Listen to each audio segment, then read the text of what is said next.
Algumas semanas atrás, eu estava conversando com um amigo meu e ele falou uma frase que chamou muito a minha atenção. Ele disse a seguinte frase: quem serve, sofre. Quem não serve, adoece. Eu vou repetir a frase para você. Ele disse: quem serve, sofre. Quem não serve, adoece. Nós estávamos conversando a respeito da vida da igreja. Nós estávamos conversando e compartilhando sobre a experiência local das igrejas de uma maneira geral. E essa frase é muito interessante porque ela é baseada num aforisma do pai da psicanálise, Sigmund Freud, que certa vez disse: se você ama, sofre. Se você não ama, adoece.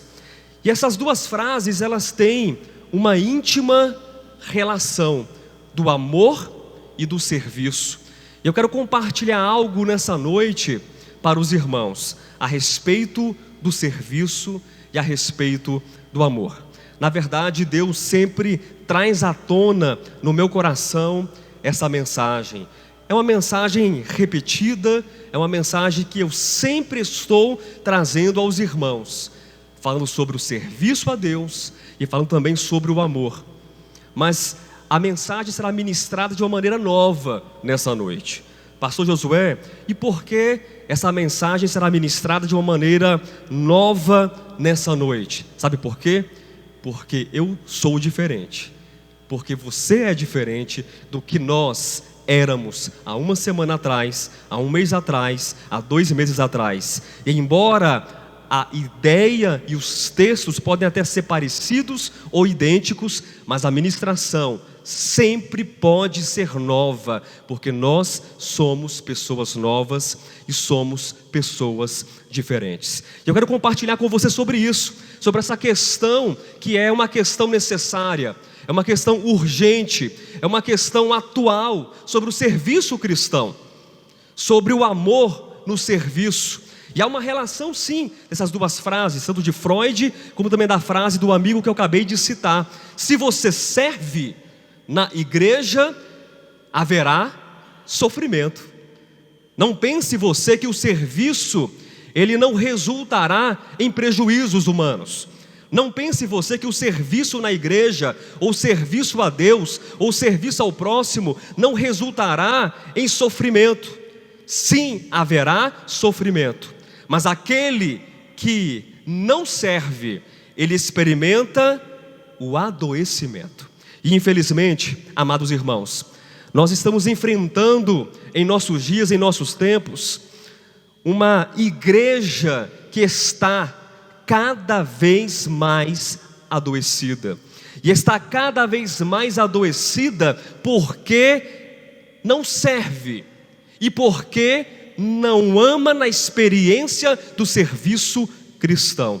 Nós estamos vivendo na era ou no tempo, na fase de Laodiceia, de uma igreja que não se relaciona com Deus, de uma igreja que coloca Cristo para fora do seu coração, da sua experiência de vida cotidiana, porque acredita que é forte, porque acredita que é rica, porque acredita que é abastada, porque acredita que é autossuficiente.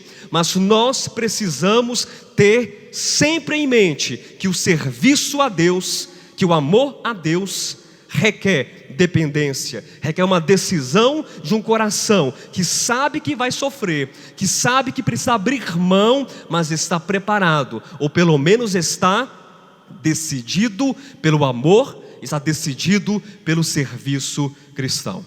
A grande problemática que eu quero apresentar aos irmãos no tema de hoje é que por nós, em alguns momentos, ou igrejas inteiras, na sua experiência de igreja local, por não terem um relacionamento com Deus, o seu amor para com o próximo, o seu amor para com Cristo se esfriou, e em decorrência desse distanciamento, os irmãos não sabem o que é o serviço cristão. Esse é o problema. E é um problema que tem que ser tratado. Eu posso ouvir um amém? Essa é a doença. E é uma doença que precisa ser tratada. Eu posso ouvir um outro amém? Amém. Doença do coração, doença da alma e doença do espírito. Eu não sei se você acredita nisso, nessa frase que o meu amigo compartilhou comigo algumas semanas atrás e não me deixou parar de pensar nessa frase. Talvez você não acredite, mas eu vou mostrar nas Escrituras um texto que diz exatamente o que essa frase disse para mim. E espero que a mesma comoção, que o mesmo despertamento, e eu espero que a mesma inquietação que essa frase gerou nas últimas semanas no meu coração, também gere no seu coração. E se você se perceber, meu querido irmão, se você se perceber, minha querida irmã, como alguém que está doente pela falta do exercício do serviço cristão, se você se perceber como alguém que está doente pela falta do amor cristão, você precisa então recobrar a fé, a postura e a decisão de servir e de amar em Cristo Jesus. Nós somos chamados para amar, nós somos chamados para servir. Essa também é a nossa vocação, faz parte da nossa vocação e do nosso chamamento. Pastor, mas você está há semanas pensando nessa frase, está há semanas pensando nessa ministração, para vir aqui e falar, olhando para mim, que eu posso estar doente? Esse é o seu diagnóstico? Você está dizendo que eu estou doente? Eu quero falar em termos gerais, irmão Cádimo. Em termos gerais, irmão Josiel, eu não quero dizer que você está doente. Eu não quero dizer que você tem um problema de amor ou de falta de serviço.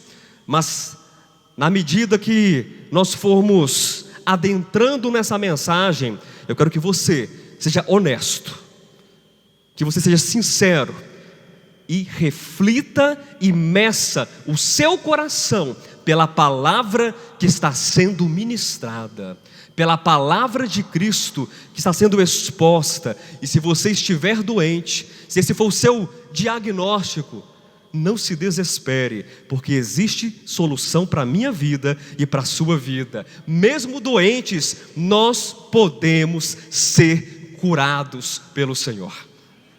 Amém?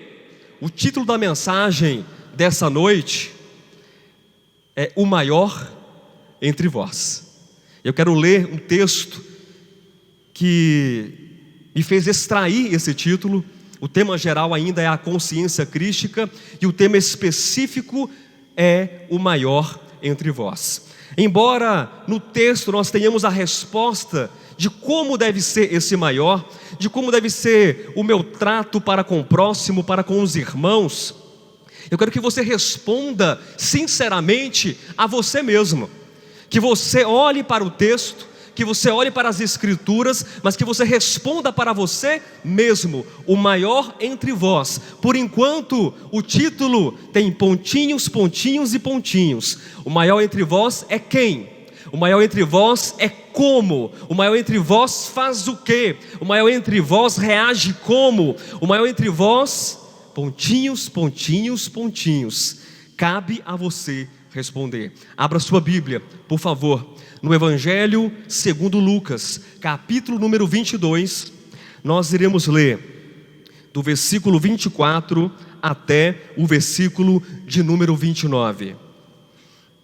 Essa mensagem não é para deixar o seu coração abatido, mas é para deixar o seu coração forte e animado no Senhor. Diz o texto, a partir do versículo 24: suscitaram também entre si uma discussão sobre qual deles parecia ser o maior. Mas Jesus lhes disse: os reis dos povos dominam sobre eles, e os que exercem autoridade são chamados benfeitores. Mas vós não sois assim. Pelo contrário, o maior entre vós pontinho, pontinho, pontinho. Mas eu vou ler o texto. O maior entre vós seja como o menor, e aquele que dirige seja como o que serve. Pois qual é maior, quem está à mesa ou quem serve? Quem é, irmãos? O maior, quem está à mesa, assentado a uma mesa, ou quem serve? Porventura não é quem está à mesa? O próprio texto responde, palavras de Jesus: pois no meio de vós eu sou como quem está sentado à mesa. Sim, no meio de vós eu sou como quem serve. Vós sois os que tendes permanecido comigo nas minhas tentações. Assim como meu Pai me confiou um reino, eu vô-lo confio. Esse texto é um texto belíssimo, é um texto muito interessante. Se nós remontarmos o contexto dessa leitura, nós iremos perceber que ele está ligado à porção dita anteriormente.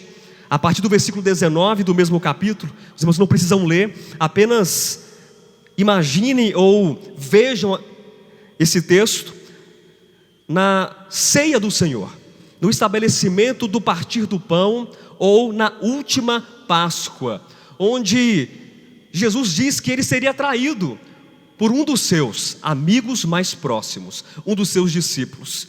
E suscitou uma discussão, e o versículo 23, eles perguntavam, então começaram a indagar entre si, quem seria entre eles o que estava para fazer isto? Quem seria o traidor?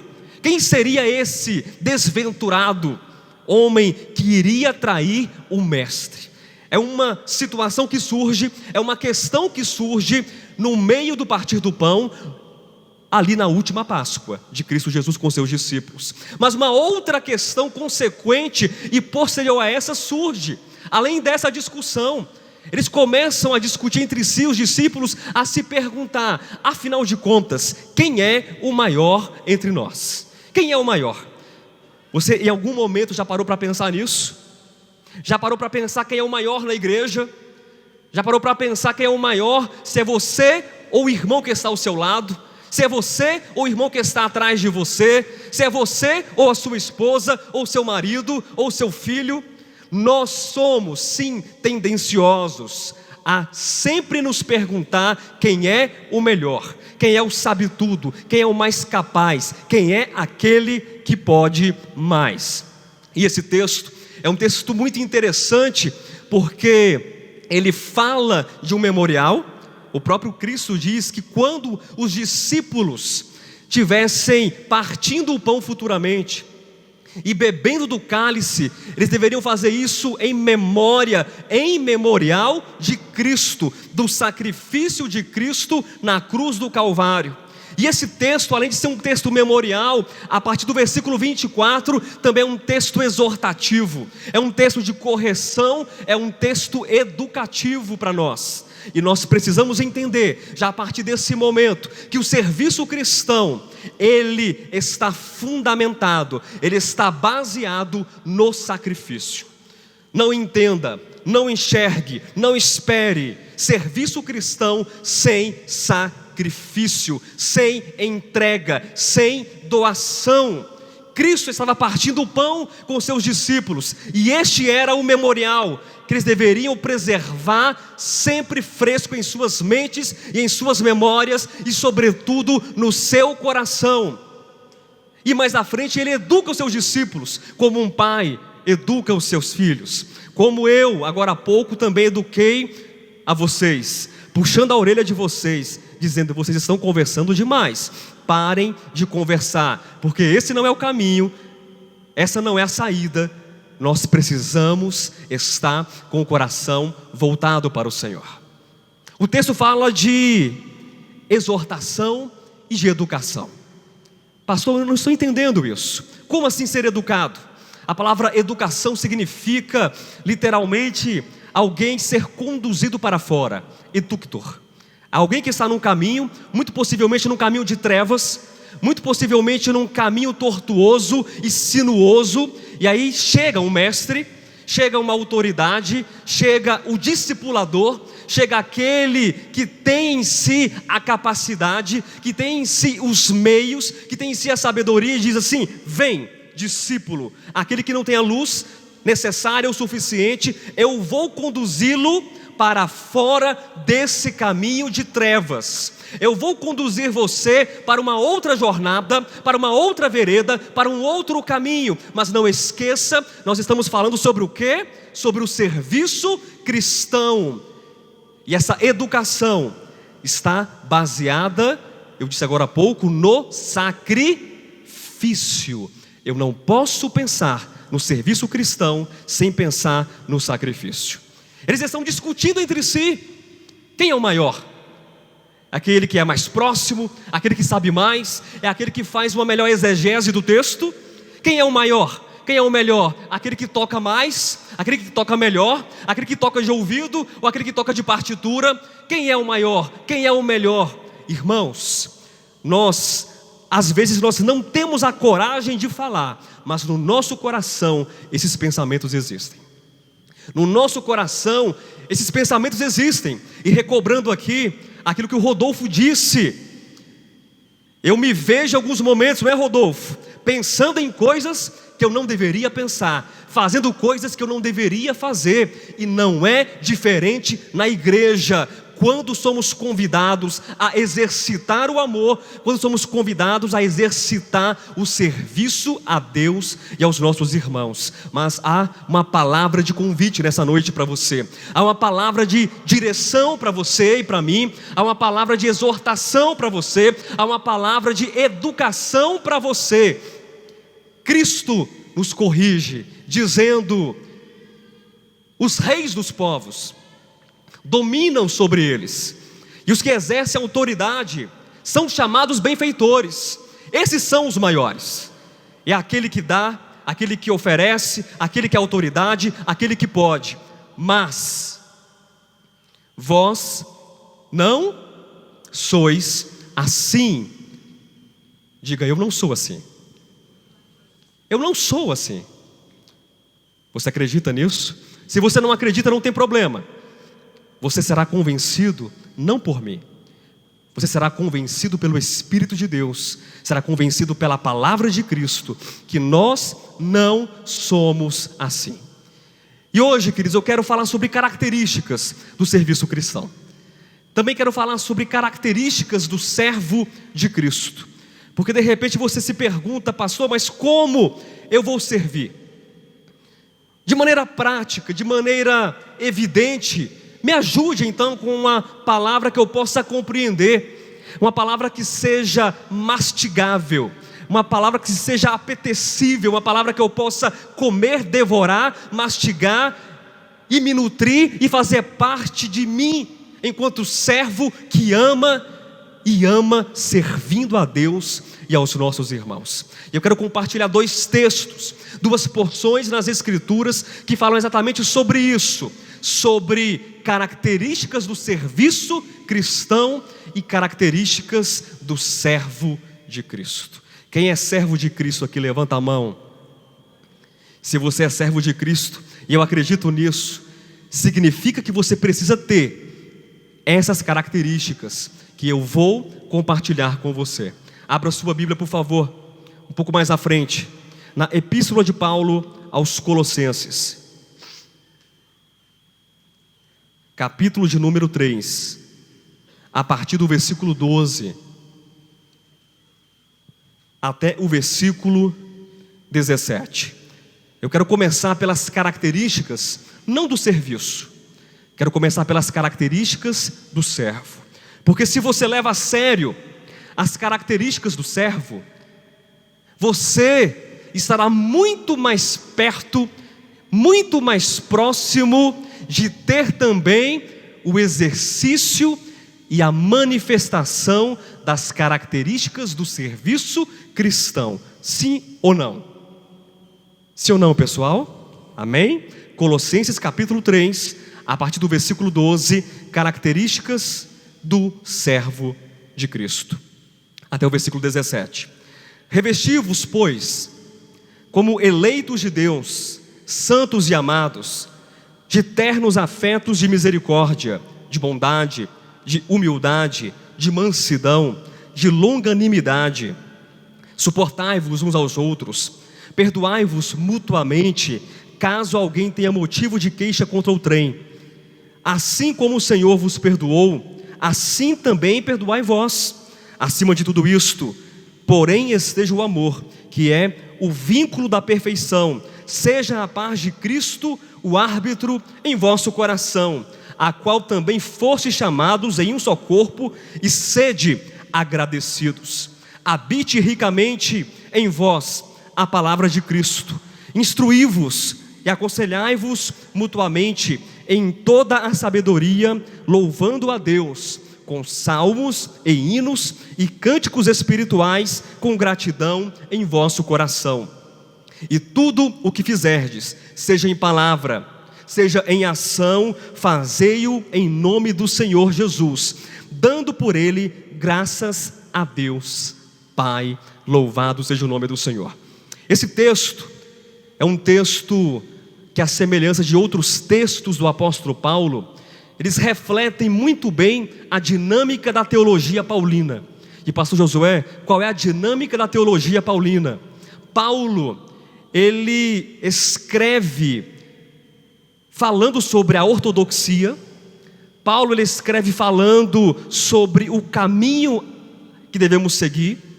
Paulo escreve falando sobre a verdade, sobre a sã doutrina. Ele apresenta, ele expõe como um grande mestre, hermeneuta e exegeta que o apóstolo Paulo foi. Mas ele não para por aí. Ele é um grande teólogo que fala sobre a doutrina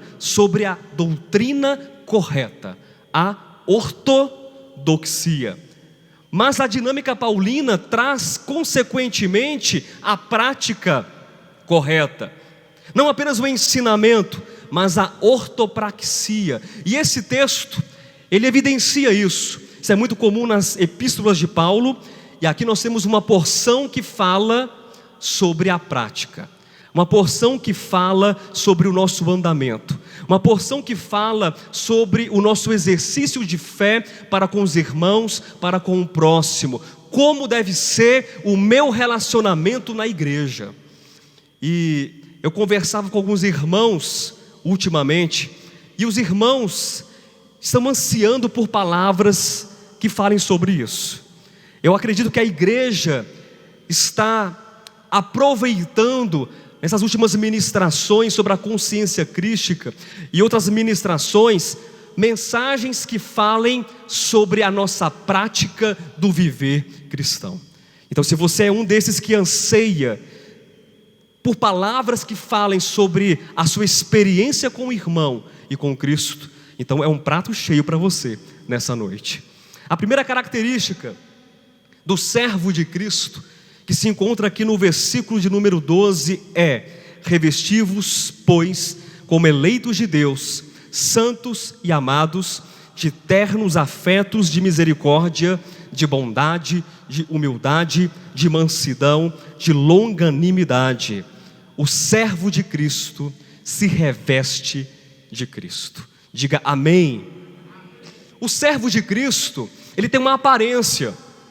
O servo de Cristo, ele tem uma compostura e uma postura. O servo de Cristo, por onde quer que ele vá, onde quer que ele ande, ele é reconhecido, não pelas roupas, não por uma condição física ou exterior, mas porque Cristo é manifesto nele.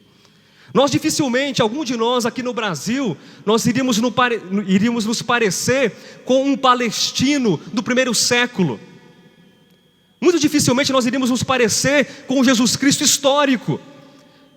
E tão pouco a grande maioria do Brasil iria se parecer com aquele Jesus Cristo medieval, das pinturas, um Jesus Cristo de 1,85 m de altura, loiro, dos olhos azuis, da barba laranjada, com o olhar assim, perdido no espaço. Não é esse parecer, não é esse se revestir, mas se revestir de Cristo. É você perguntar a Cristo, é perguntar às Escrituras como Cristo é, o que Cristo faz, o que Cristo fez, o que Cristo falou. é ter no coração esse revestimento espiritual. O apóstolo Paulo fala em versículos anteriores que nós precisamos fazer morrer a nossa natureza carnal, a nossa natureza terrena, que é diabólica, que é separatista, que é trevosa, que é demoníaca, que é inimiga de Deus, que é inimiga dos homens. E como, pastor, eu posso fazer morrer essa natureza carnal, demoníaca, satânica, que me devora quem está perto de mim? Como eu posso fazer isso? Se despindo do velho homem e se vestindo de Cristo e do novo homem. Eu não sei até que ponto você compreende isso, meu irmão. Nós ouvimos isso centenas de vezes, nós ouvimos isso milhares de vezes, e o texto é texto, e a teologia é teologia, mas eu quero falar sobre a dinâmica do apóstolo Paulo hoje, não da teologia, quero falar da prática. Eu quero falar daquilo que deve trazer atitude e decisão ao nosso coração. Nós já temos muito, nós já bebemos muito da palavra e da teologia. É o momento de nós nos levantarmos, é o momento de nós praticarmos a experiência com Cristo e por Cristo e pela palavra de Cristo. É momento de você deixar esse velho homem de lado, essas vestes sacerdotais da antiga religião, essas vestes mundanas do paganismo. E eu não estou falando de roupa, não estou falando de calça, não estou falando de brinco, não estou falando de usos e costumes, mas estou falando de comportamentos violentos do coração, de atitudes inimigas do nosso coração para com Deus e para com o próximo. Estou falando que nós precisamos e devemos nos despir do velho homem e fazer o que, pastor? Se revista, se vista do novo homem. E ao se vestir do novo homem, preste atenção nisso, ao colocar sobre si essa veste crística, ao colocar sobre si essa veste do ungido, do próprio Cristo, as pessoas irão reconhecer que você está vestido do novo homem. As pessoas irão olhar para você, irão reconhecer, não pela saia que você usa, minha irmã, não pelo short que você usa, meu irmão, não pela roupa, não pelo batom, pelo brinco, pela tatuagem, pelo modo de falar, não, mas as pessoas irão ver nessa veste cristã, nessa veste crística, nessa veste do Senhor, elas irão ver ternos afetos de misericórdia. Diga amém. Ternos afetos de misericórdia, aqueles afetos que brotam de dentro das entranhas, da alma, do nosso âmago, do nosso interior, da nossa essência. E eu não posso fazer algo diferente a não ser ter amor pelo próximo. Eu não posso fazer algo diferente a não ser perdoar o meu próximo. Eu não posso ser diferente da veste que me cobre, da veste que me mostra, da veste que manifesta Cristo em mim ao mundo. Ternos afetos de misericórdia. E essa veste também traz a mim bondade. Vivemos em um mundo cão. Vivemos ou não vivemos? Em um mundo cão. As pessoas são individualistas. As pessoas, elas estão acostumadas, muitas delas, com o meu, com o que eu quero, com o que eu posso, com aquilo que me faz bem. As pessoas estão adormecidas e não conseguem ver mais que é possível ter um gesto de bondade, que é possível ter um gesto de gentileza, de reciprocidade, de amor e no amor. Na semana passada, o Projeto Lázaro foi visitar a Casa Santo André, e eu fui muito tocado por estar ali naquela reunião com os nossos irmãos. Nós visitamos homens, mulheres, crianças, adolescentes, e nós visitamos também homossexuais, nós visitamos travestis que ali também habitam aquela casa. E eu me lembro de um momento, a irmã Silvia estava lá, irmã Silvia? Não estava. Quem estava lá? Natália, irmão Luiz. Os irmãos já viram que eu sou pequeno, né? Sim, Deus não me deu altura. E uma moça, ou ela, como se identifica, um travesti, se aproximou de mim e perguntou assim: será que Deus me ama? Acho que deveria ter 1,90 m de altura. Não tinha, Luiz? Enorme. E eu falei assim para ela: você acredita em mim? Eu sei que você não me conhece, mas eu ministrei, eu cantei com vocês, nós oramos juntos. Ela abriu um sorriso enorme e disse: eu acredito, pastor, eu acredito. Eu me coloquei na ponta dos pés, agarrei o pescoço dela e dei um abraço caloroso. Por que eu estou dizendo isso para você? Para dizer que eu sou bom? Para dizer que eu sou o melhor? Não, para dizer que aquele gesto de bondade tocou, influenciou e afetou o coração daquela pessoa. E nós podemos fazer isso.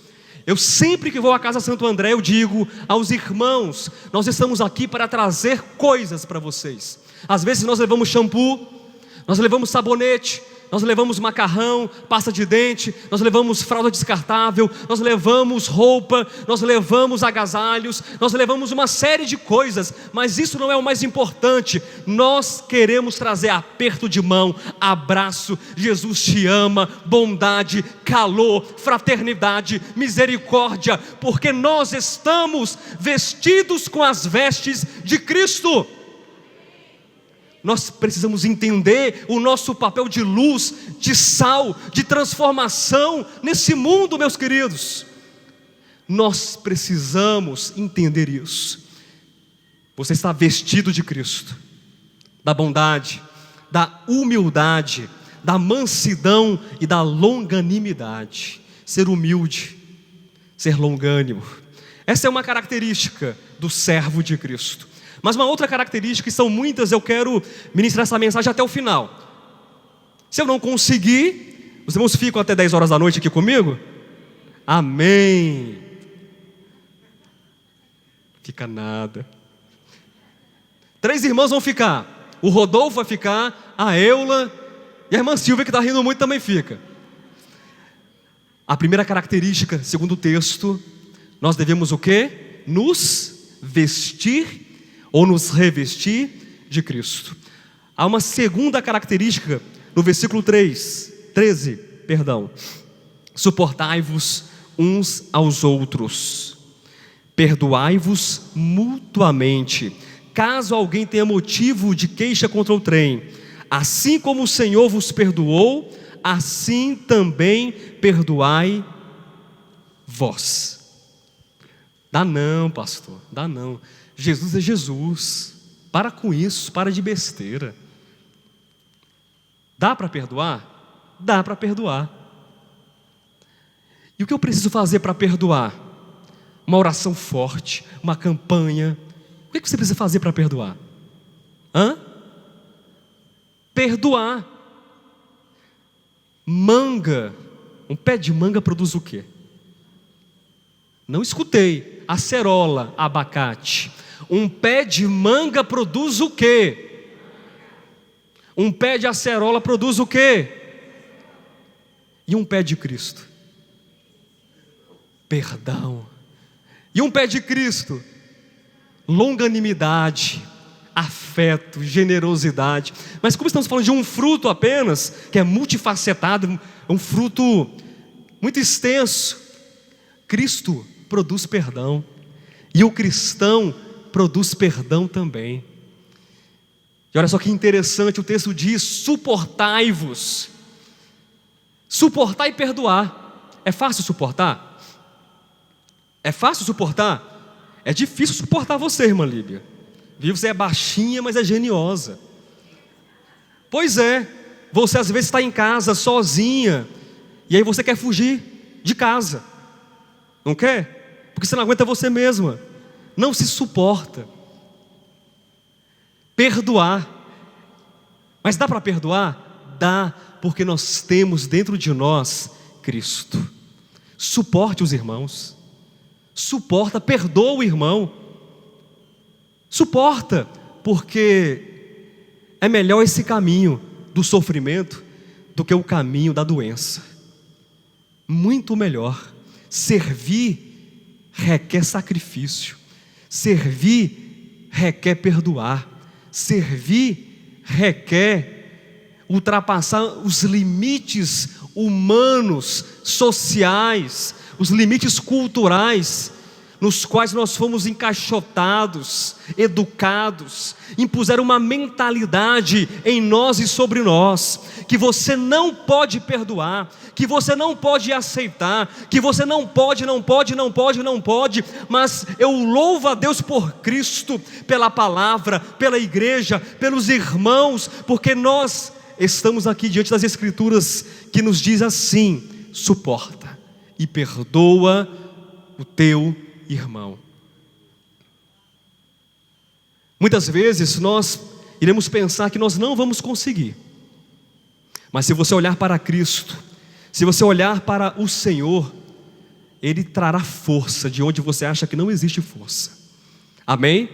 Mas se você for racional demais, se você for mental demais, mentalizar, você não vai suportar e você não vai perdoar, porque você vai medir a pessoa por você mesmo, ou vai medir a pessoa por aquilo que ela fez. Será que essa pessoa que fez isso merece ou não merece o meu perdão? Como se você fosse Deus, meu irmão, como se você tivesse a vida eterna para dar para o teu próximo. Será que ele merece o meu perdão? Cristo te perdoou, Deus te perdoou, e você merecia? Eu não merecia, ninguém merecia. Assim como fomos perdoados por Cristo, diz o texto, perdoe também o seu irmão, suporte o seu irmão. Irmãos, tem dia que nós levantamos com a pá virada. Levantamos ou não levantamos com a pá virada? Lá em casa, às vezes eu levanto com a pá virada. A minha esposa também, cadê minha esposa? Fala, Deus. Nesse momento eu posso falar: estou blindado pelo Espírito Santo. Levanta com a pá virada. E a gente vai fazer o quê? Suportar. Não, pastor, você tem a obrigação porque é a sua mulher. Não, eu suporto porque é serva do Senhor. Amém? E ela suporta porque sou servo do Senhor. Vamos nos enxergar dessa maneira. Vamos rever nossos relacionamentos. Vamos nos rever em Cristo. Tem um dia que você vai magoar o irmão. Tem um dia que eu vou magoar você, porque você espera muito de mim. Sim ou não? Vocês esperam muito de mim. Vocês esperem que eu seja o melhor pregador, que eu não erre, que eu seja o melhor conselheiro, que eu seja o que mais? O que o pastor tem que ser? Me ajuda aí. Vamos lá, coloca para fora o que nós humanamente esperamos do pastor. Atencioso. Diga. Oi? Amigo, paciente, prestativo, exemplo. Mas e quando eu não for prestativo? E quando eu não visitar você? E quando de repente eu discutir com você, Josiel? Estando errado, eu vou errar com você. Talvez eu não tenha errado com você ainda, mas algum dia isso vai acontecer. E você vai fazer o quê? Se decepcionar comigo? Não, suporta, porque eu suporto você. Amém? Se revista de Cristo, suporta os irmãos, perdoa os irmãos, são características do servo de Cristo. Uma outra característica, aqui no versículo 14, perdão, no versículo 15, eu vou pular o 14, depois eu volto nele. Seja a paz de Cristo o árbitro em vosso coração, a qual também fostes chamados em um só corpo, e sede agradecidos. Amém? Uma outra característica Marcinho, do servo de Cristo, é que a paz de Cristo, eu gosto muito do texto de João, que diz que a paz de Cristo, que tipo de paz é? É uma paz que, cadê? Ela ultrapassa, ela excede todo entendimento. Então essa paz deve ser o árbitro, deve ser o juiz dentro do seu coração e do meu coração. O texto no original grego, ele quer dizer que essa paz de Cristo deve conduzir o seu coração. Essa paz de Cristo deve ditar o seu caminho. Essa é a ideia do texto, que não é um substantivo, mas é um verbo na língua grega, que diz assim, que você precisa se deixar ser conduzido, ser direcionado pela decisão da paz de Cristo no seu coração. Não dê ouvidos ao maligno, não dê ouvidos à serpente, não dê ouvidos ao mal que está batendo a porta, mas a ti compete dominá-lo. Ouça a voz do Espírito, ouça a voz de Deus, ouça a voz do Cordeiro, ouça a voz da paz de Cristo, que excede todo entendimento e é o juiz, é o árbitro, é o condutor das nossas vidas. Sabe naquele momento que você pensa que vai explodir? Não conte até 10, ouça a voz do Espírito. Eu vou contar até 10. Você vai contar até 1 milhão. Depois de 1 milhão você vai bater na cara do outro. Vai bater sim. Vai bater com mais força. Sabe por quê? Porque você contou até 1 milhão e a vontade aumentou 1 milhão de vezes. Mas ouça a voz da paz. Amém? A voz do Espírito. Uma outra característica do servo de Cristo. Quem é servo de Cristo, diga amém. Vamos recapitular. Primeira característica do servo de Cristo: ele se reveste de Cristo. Segunda característica, o que ele faz? Ele não suporta os irmãos, ele chuta, ele morde, ele suporta e perdoa os irmãos. E a outra característica, a terceira, qual é? Tem a paz de Cristo como condutor, como juiz, como árbitro dentro do coração. Versículo 16, mais uma característica, a quarta característica: o servo de Cristo é a habitação da palavra de Deus. Pastor, está escrito isso aqui? Está. Versículo 16, olhe para a sua Bíblia. Habite ricamente em vós a palavra de Cristo. Você é templo do Espírito Santo? Amém? Já leu esse texto? Já? Quem já leu esse texto? Que nós somos templo do Espírito Santo. Você também é a habitação da palavra. Da palavra, dos textos decorados, pastor? Não é do texto decorado, porque o Senhor é meu pastor. É isso? Não é decorar texto.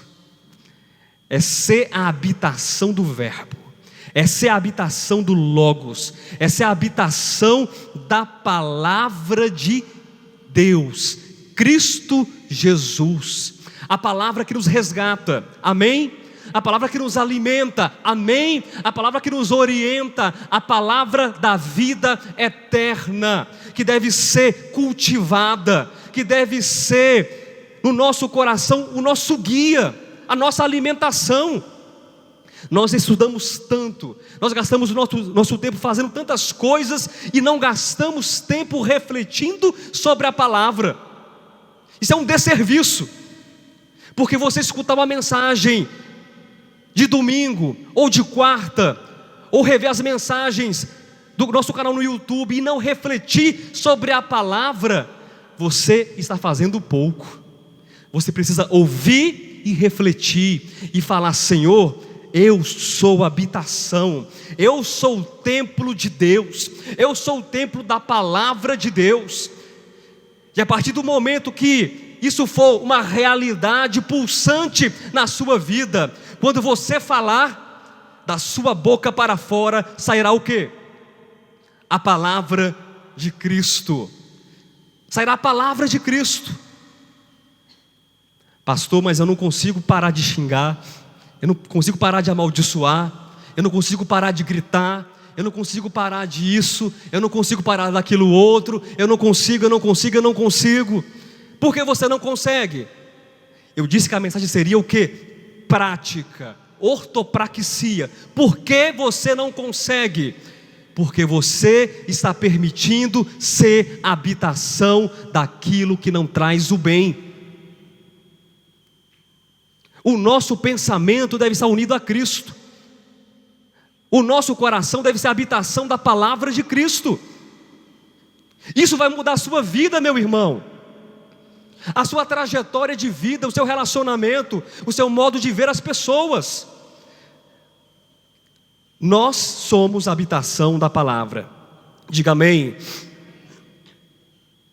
Ainda no versículo 16: instruí-vos e aconselhai-vos mutuamente em toda a sabedoria, louvando a Deus com salmos e hinos e cânticos espirituais, com gratidão em vosso coração. O servo de Cristo, preste atenção nisso, é um ponto muito importante. Uma outra característica do servo de Cristo: ele promove a mutualidade na instrução e no aconselhamento dos irmãos. Eu vou repetir porque a frase foi grande. O servo de Cristo tem como característica a promoção da mutualidade na instrução e no aconselhamento dos irmãos. Quando eu estou junto com os irmãos, o que eu faço? Vou falar mal do pastor, porque afinal de contas ele não está aqui. Então eu vou falar do pastor, vou falar da minha esposa, vou falar do meu marido, vou falar do irmão, da portaria. Não me recebe muito bem não gosto. Eu particularmente não gosto. Eu prefiro, prefiro o irmão Luiz. Quando o irmão Cádio e a irmã Nayana estão na portaria, sabe assim, eu vou me aproximando, eu não gosto muito, viu? Sinto muito, mas tinha que dizer essa verdade para vocês hoje. A gente gasta, aliás, a gente perde o nosso tempo em chocarrice, em fofoca, em coisa boba, coisa que não traz nada de construtivo, que edifica as nossas almas. E eu não consigo ver porque não estou servindo a Cristo. E o que é servir a Cristo, pastor? É deixar, em primeiro momento, de fazer essas coisas. Já é um bom começo para servir a Cristo. Instrua o teu irmão na verdade. Aconselhe o teu irmão na verdade. Isso, instrução. Mas isso é departamento de pastor. Porque o pastor, afinal de contas, estudou 4 anos de teologia, é bacharel em teologia, é pós-graduado nisso, é pós-graduado naquilo outro, é mestre nisso e doutor naquilo outro, e também fez um curso de 60 horas para aconselhamento de casais. Isso não é meu departamento, viu? O pastor tem que fazer isso. Nunca li isso na minha Bíblia. Você já leu? Não leu?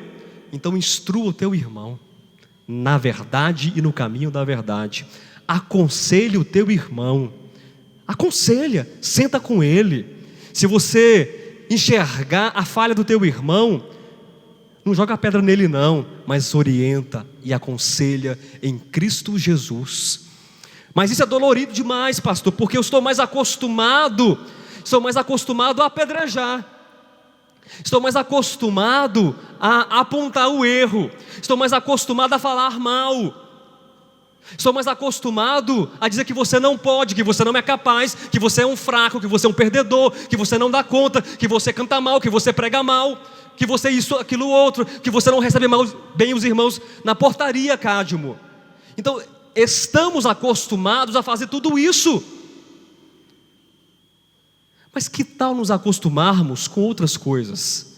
Que tal nos acostumarmos a aconselhar, a instruir os nossos irmãos? Não diga que você não pode, não diga que você não dá conta. Sim, é um sacrifício para o velho homem, para a carne obstinada, dura, rancorosa e carrancuda. É um sacrifício, irmãos?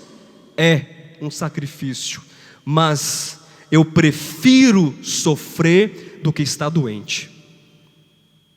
Eu prefiro o serviço que me traga sofrimento, que me traga dores, que me traga cansaço, que me traga fadiga, mas ao mesmo tempo me traz prazer na alma por ver um irmão meu sendo recuperado, sendo erguido, sendo ajudado, sendo levantado, do que ficar inerte, do que ficar omisso, acomodado e passivo no meu lugar.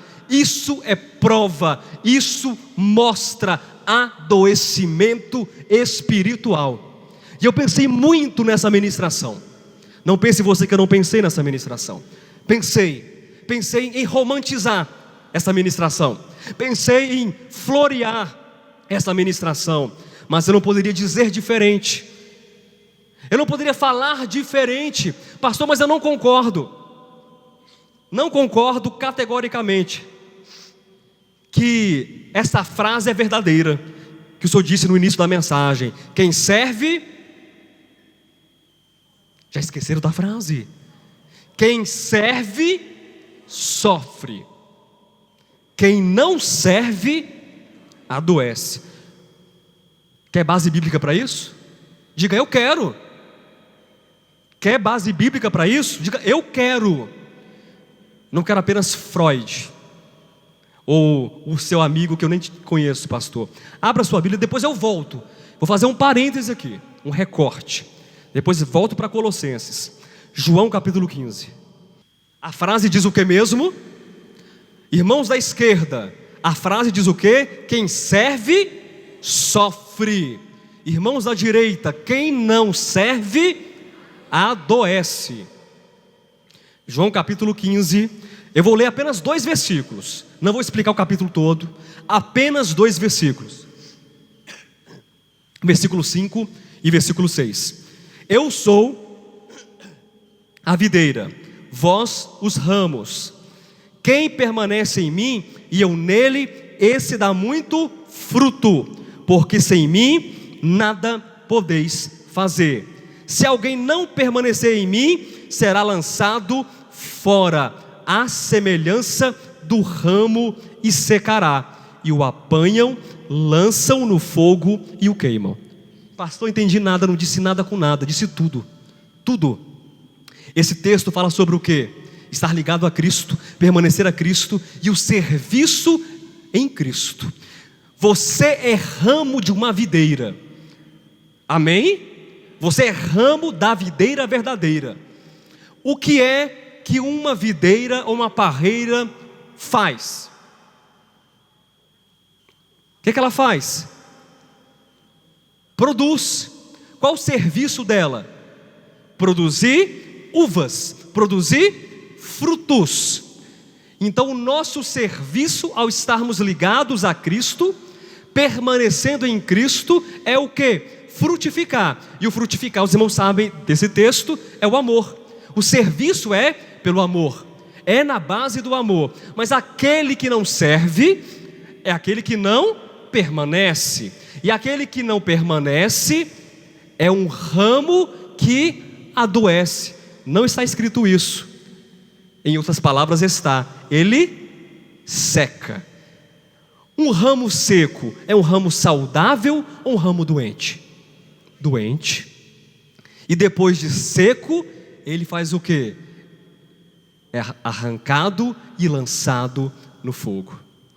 Queridos, nós podemos servir, amém?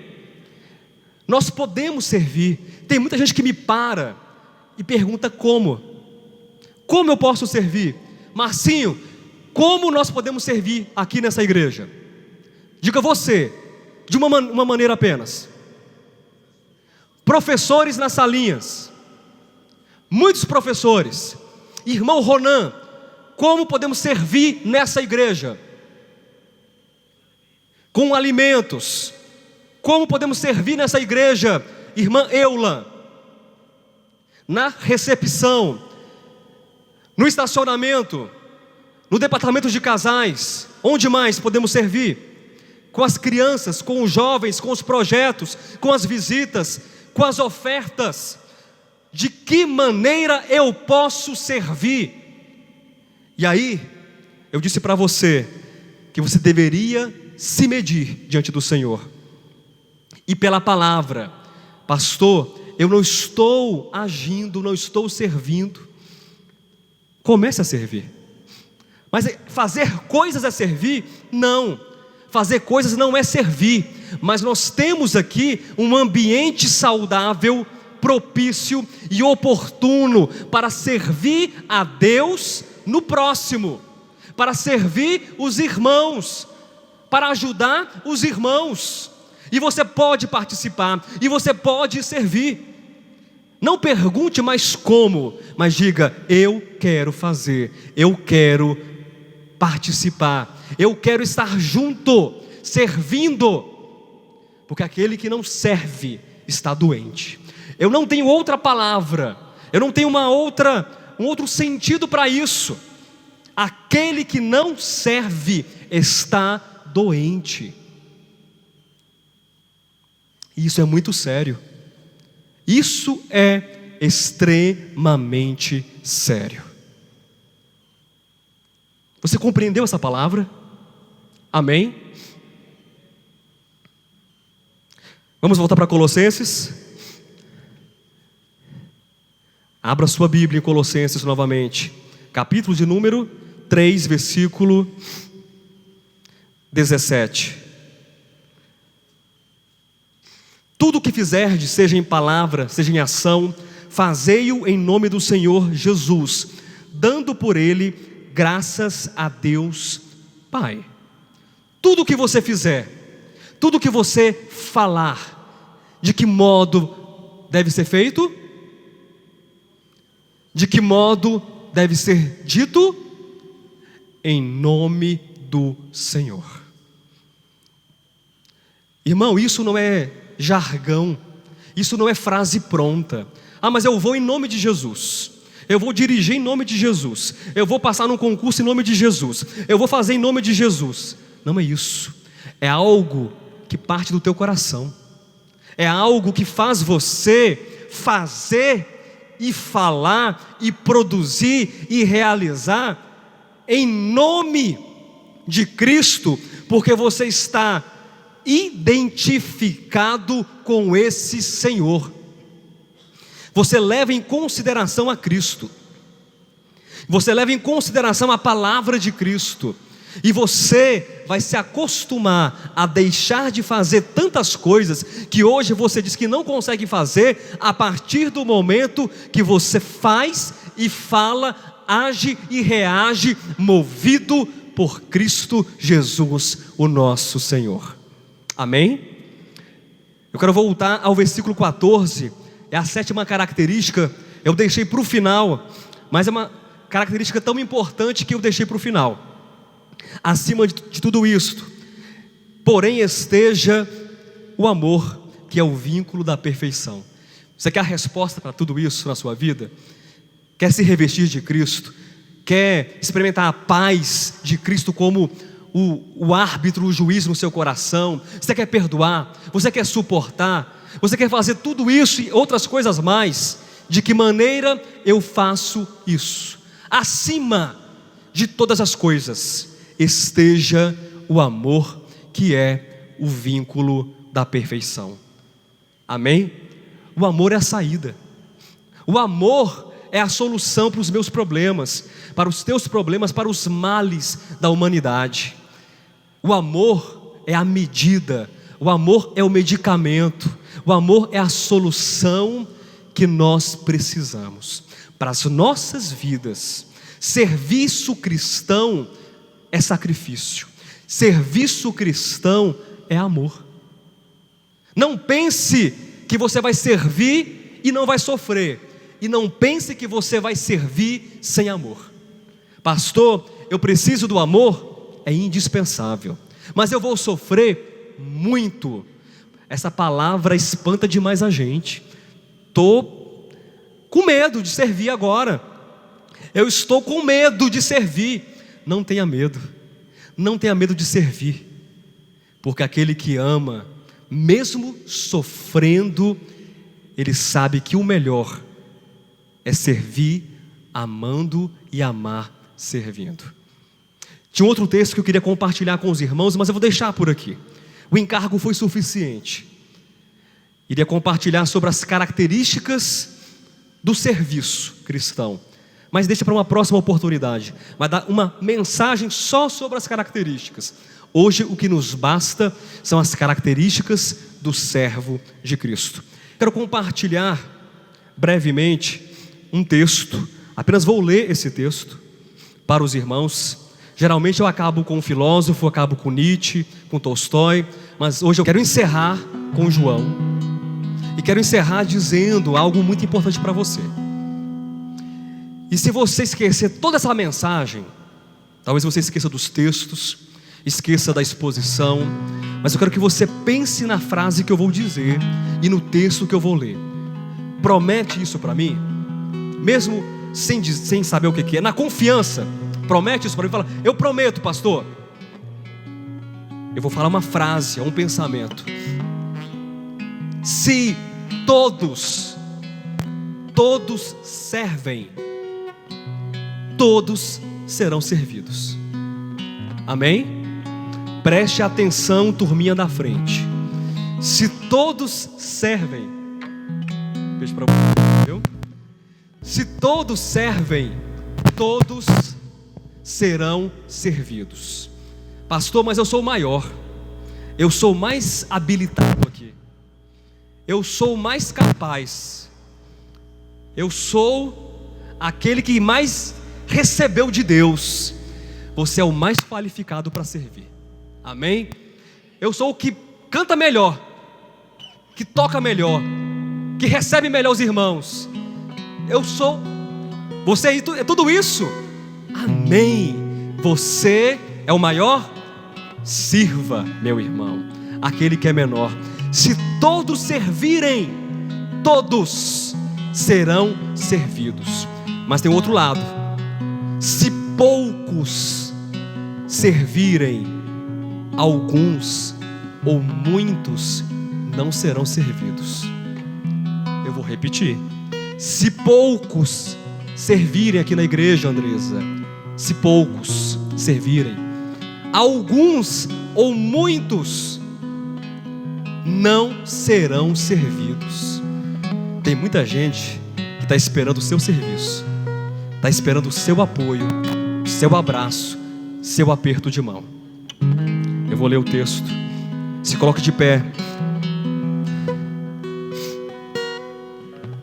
Amém? Diz o texto, primeira epístola de João. Me suporte, viu, irmãos? Suporte o pastor hoje, tenha paciência. Primeira de João,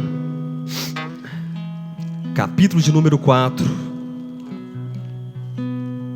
do versículo 16 até o versículo 21. Quem achou, diga amém.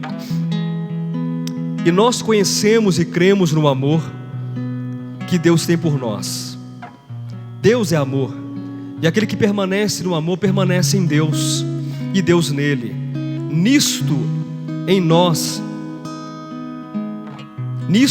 em nós aperfeiçoado o amor, para que no dia do juízo mantenhamos confiança, pois segundo ele também nós somos neste mundo. No amor não existe medo, antes o perfeito amor lança fora o medo. Ora, o medo produz tormento, logo aquele que teme não é aperfeiçoado no amor. Nós amamos porque ele nos amou primeiro. Se alguém disser, amo a Deus, e odiar a seu irmão, é mentiroso, pois aquele que não ama seu irmão, a quem vê, não pode amar a Deus, a quem não vê. Ora, temos da parte dele este mandamento, que aquele que ama a Deus, ame também o seu irmão. O maior entre vós, complete, é aquele que ama. Graças a Deus.